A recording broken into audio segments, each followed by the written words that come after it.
Assalamualaikum warahmatullahi wabarakatuh. Halo Sobat Haci, kembali lagi di podcast Literasi Perpustakaan Haci, tempat serunya ngobrolin buku, cerita, dan hal-hal keren tentang dunia membaca. Hari ini kita bakal bahas satu buku yang super seru dan pastinya bikin kamu pengen baca juga. So, duduk santai, pasang headset, dan yuk kita mulai petualangan membaca lewat suara. Kali ini saya akan meresensi buku yang berjudul Sang Gresik Bercerita Lagi. Buku ini ditulis oleh Chris Aji dan terbit di tahun 2018.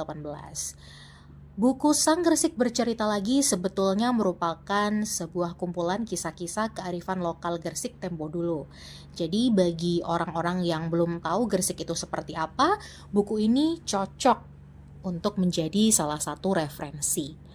Buku ini bercerita mulai dari Sinoman dan tradisi Okol yang merupakan adat istiadat kota Gresik. Ada juga Telaga Manyar serta masjid kuno di bagian belusukan. Ada jaranan dan tayung raci sebagai kesenian yang tidak banyak orang tahu ternyata berasal dari Gresik. Nah, kalau membahas tentang kuliner Gresik, biasanya kita hanya tahu nasi kerawuh. Ternyata di buku ini juga menceritakan nikmatnya sego romo dan tetel bumbu yang juga menghiasi pengetahuan tradisional tentang makanan. Arak-arakan, damar kurung, dan kapal sego kuning yang juga masih dipertahankan sebagai ritual suci di tengah bisingnya kota industri. Rupa-rupa Gresik menceritakan Bondo Abab Blantik Sapi dan Gunung Kandang. Dilanjutkan dengan tradisi lisan lewat tulisan Wong Sakti pelindung dusun Balong Mojo Kepuh dan warna-warni dusun Nyanyat terpaparkan juga dalam buku ini. Sebuah cerita yang menarik untuk disimak, salah satunya dalam tulisan berjudul Pak Netole Bojone Genduk. Jadi ketika panen raya telah berakhir, petani sangat senang sekali, sangat ayem tentrem, hasil panennya sangat melimpah sampai ruang tamu dan teras rumah itu rasanya tidak cukup untuk karung-karung sak berisi gabah yang tinggal dijahit, kemudian dimasukkan ke lumbung dan ditata. Ditumpuk sedemikian rupa. Di sebuah kampung di Gresik, wilayah Benjeng khususnya, bapak-bapak sedang berkumpul, mereka mengadakan arisan, warga menyebutnya sepen. Anggota membayar dengan satuan yang telah ditentukan, umumnya harga beras yang menjadi patokan. Dalam sepen ini yang menarik adalah adanya panggilan atau sebutan untuk setiap keluarga di mana yang dicatatkan adalah nama anak tertua. Masih ada hubungannya dengan penyebutan bukan nama asli. Jadi untuk pengantin laki-laki dari luar desa, jika menikah dengan perempuan desa lokal, biasanya suaminya dipanggil dengan embel-embel bojone di depannya. Misalnya, oh bojone Ijah, Bojone Siti, dan seterusnya. Kemampuan Chris Aji dan kawan-kawan dalam pembuatan buku ini, dalam membuat bangunan cerita, membawakan narasi, dan juga keberhasilannya melibatkan pembaca dalam arus cerita yang mereka buat mungkin sudah tak perlu diperdebatkan lagi ya. Karena beliau ini, Chris Aji adalah salah satu penulis yang sudah sangat dikenal oleh masyarakat Gresik. Sudah banyak karya yang dihasilkan oleh Ketua Yayasan Masyarakat Pecinta Sejarah dan Budaya Gresik tersebut. Sehingga kualitas tulisannya pun sudah tak diragukan lagi. Pura Luhur Medang Kamulan, serpian cahaya Jawa di tanah Gresik Selatan pun betul-betul membuat para pembaca juga penasaran. Pura yang diceritakan sangat istimewa dan penuh nilai budaya, sejarah, mistis, serta aura ketenangan bagi yang merasukinya. Memiliki bangunan Jawa, aksara Jawa, gamelan Jawa, serta memiliki nilai dan makna Jawa yang sangat dalam.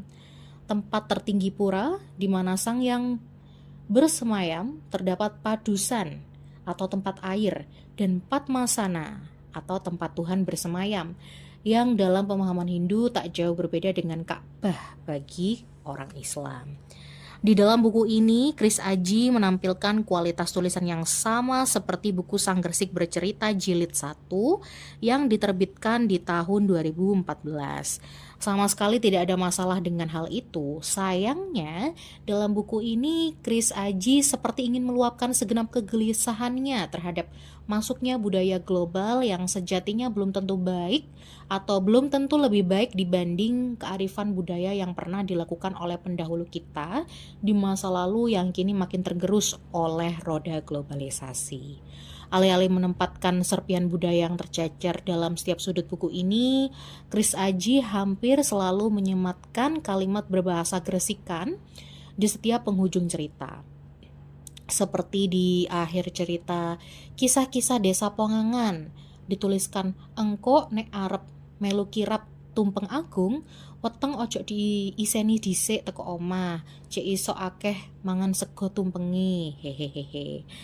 Keindahan toleransi Hindu-Islam di Dusun Bongso Wetan tertulis mesra di Kecamatan Menganti, di mana dapat ditemui masyarakat Madura beragama Hindu yang memutuskan untuk menetap di bawah pimpinan Buyut Lani.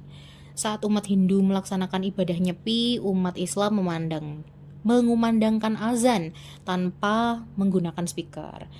Selain itu juga ada beberapa umat Islam yang ikut mematikan lampu bagian depan rumah.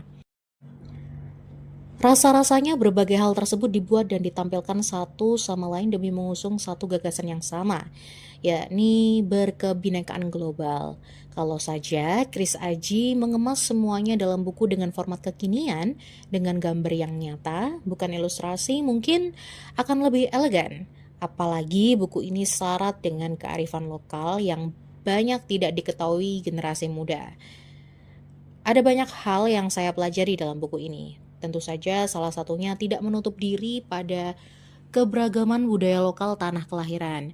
Bagaimana mengikat kisah tutur dalam bentuk tulisan, mengajak masyarakat mempertimbangkan kembali ajaran-ajaran yang terkandung dalam kisah itu untuk diimplementasikan dalam kehidupan bermasyarakat masa kini. Semangat yang dibawa oleh Chris Aji juga turut serta saya bawa ketika menutup buku ini. Bagaimana seseorang yang begitu getol dan idealis terus melakukan pencarian budaya di sudut-sudut dusun di Kabupaten Gresik dan yakin akan bisa mengumpulkan kembali puing-puing bukti sejarah yang tersisa.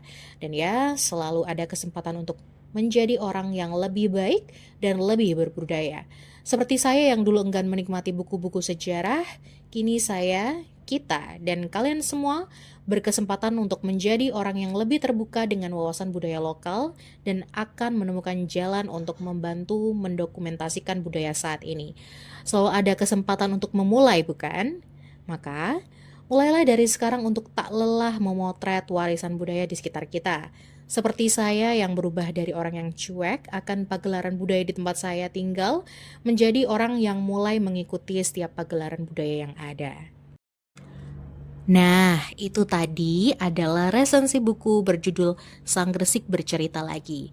Gimana nih teman-teman, sudah sedikit banyak tahu nggak tentang Gresik? Nah, yang ingin tahu lebih lanjut gimana serunya buku tersebut bisa langsung membaca buku Sang Gresik Bercerita Lagi di Perpustakaan Hachi. Nah, untuk kalian sobat-sobat Hachi yang ingin tahu resensi buku-buku lainnya, boleh banget untuk komen di bawah.